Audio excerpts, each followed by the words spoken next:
ఒక సేవకుడు నెలకు 30 రోజులు అయితే నెలకు 30 రోజులు సేవకి వెళ్తూనే ఉంటాడు. ఇంటి పట్టు ఉండేవాడు కాదు. 2 కొడుకులు. ఆయన కష్టపడి ఆ పరిచర్య చేసుకుంటూ ఆదివారం వచ్చే చిన్న సంఘం, నేను ఈరోజు మందిరంలోకి వెళ్ళినప్పుడు బహుశా అలా ఉంటుందేమో ఆ సంఘం కూడా, చిన్న మందిరం, చిన్న సంఘం.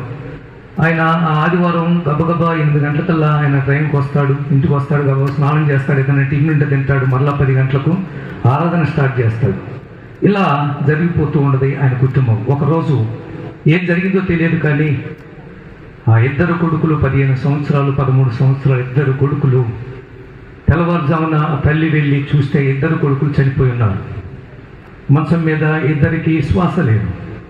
ఒక్కసారిగా ఆ పాస్టమ్మ తలడిల్లిపోయింది. ఏమైంది, ఏం జరిగింది? వారు తిన్న ఆహారం మంచిదే పెట్టాను, అసలు రాత్రికి రాత్రి ఏం జరిగింది, ఏదైనా విషపూరితమైన పురుగు ఏమన్నా కాటేసిందా, అనేక విధాలుగా ఆలోచిస్తూ రేపు ఉదయం పాస్టర్ గారు వస్తాడు, ఉదయం పాస్టర్ గారు వచ్చినప్పుడు ఏం చెప్పాలి ఆయనకు అని ఆలోచిస్తూ ఉన్నప్పుడు ఆమె ఏం చెప్పాలో అర్థం కానప్పుడు ప్రార్థన చేసుకుంది.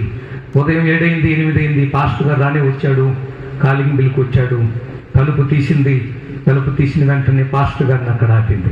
మీరు ఆగండి, ఒక చిన్న ప్రశ్న, జవాబు చెప్పి లోపలికి రండి అంది. వినండి, దయచేసి వినండి. జవాబు చెప్పి లోపలికి రండి అని ఆ పాస్టర్ గారిని అక్కడ ఆపేసింది. ఏంటి, ఏం కావాలి, టైం అయిపోతుంది ఏంటి అంటే, ఏం లేదు, 15 సంవత్సరాల క్రితం ఒక అతను కొంత బంగారం నాకు ఇచ్చాడు, ఆ బంగారం నీ దగ్గర పెట్టమ్మా, నేను మరలా వస్తాను, నాకు కావలసినప్పుడు ఆ బంగారం తిరిగి ఇవ్వాలి అని చెప్పి వెళ్ళిపోయాడు. ఆ బంగారం నాకు అమ్మలేదు, నా దగ్గర తాకట్టు పెట్టలేదు, నా దగ్గర ఏ డబ్బు తీసుకోలేదు, నా దగ్గర దాచిపెట్టమని చెప్పాడు, వెళ్ళాడు.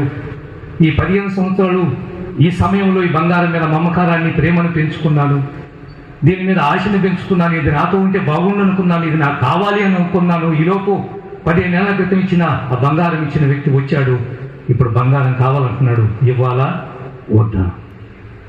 ఇప్పుడు మీరే చెప్పండి సమాధానం. ఏమంటారు మీరు? ఏమ్మా, ఇవ్వాలి కదా. ఆ పాస్టర్ గారు కూడా అదే అన్నాడు, అతను నీకు అమ్మలేదు, అతను కొంత డబ్బుకు నీ దగ్గర తాకట్టు పెట్టలేదు కాబట్టి ఇవ్వాల్సిందే, ఆ బంగారం నీది కాదు, అతని దగ్గర పెట్టమన్నది చేయాలి. వెంటనే చేయబట్టుకుంది, బెడ్రూమ్లోకి తీసుకుని వెళ్ళింది, 2 కొడుకులను చూపించింది. ఆ బంగారం ఏదో కదండి, ఇదే బంగారం. 2 కొడుకుల్ని 15 సంవత్సరాల క్రితం దేవుడు మనకిచ్చాడు. 2 కొడుకుల్ని ఇప్పుడు దేవుడు మరలా కావాలని తీసుకున్నాడు. ఇవ్వాలా వద్దా? పాస్టర్ గారు మంచం దగ్గర అలాగనే కుప్పలా కూలిపోయాడు. ఏం చెప్పాలన్నా భార్యకు దేవుడు మంచి జ్ఞానం ఇచ్చాడు, ఐడియా ఇచ్చాడు. దీనికి అర్థం ఏమిటంటే, దేవుడు నీకు ఒక బిడ్డనిచ్చాడు, దేవుడు నీకు ఒక భార్యనిచ్చాడు, దేవుడు నీకు ఒక భర్తనిచ్చాడు, దేవుడు నీకు ఒక కొడుకునిచ్చాడు, దేవుడు ఒక నీ కూతుర్నిచ్చాడు, ఒక ఉద్యోగం ఇచ్చాడు, ఒక వ్యాపారం ఇచ్చాడు, కొన్నాళ్ళు దాన్ని నీ దగ్గర పెట్టాడు. ఇప్పుడు కావాలి అంటే ఇచ్చేయాల్సిందే కానీ దేవుడు అన్యాయం చేశాడనడానికి వీలు లేదు. ఈరోజు మణిపాలమ్మ కూడా నేను చెప్తుంది, అది వారి పిల్లలకు కూడా చెప్తుంది. నేను అదే, కొంతకాలం ఒక మంచి తండ్రిని మీకు ఇచ్చాడు బిడ్డలారా, ఒక మంచి డాడీని మీకు ఇచ్చాడు, అలాగనే ఒక మంచి భర్తనమ్మ మీకు ఇచ్చాడు. ఇప్పుడు దేవుడు అంటున్నాడు, ఇక్కడ కాదమ్మా, నీ భర్త నా కాడ ఉండాలి, నాతో ఉండాలి.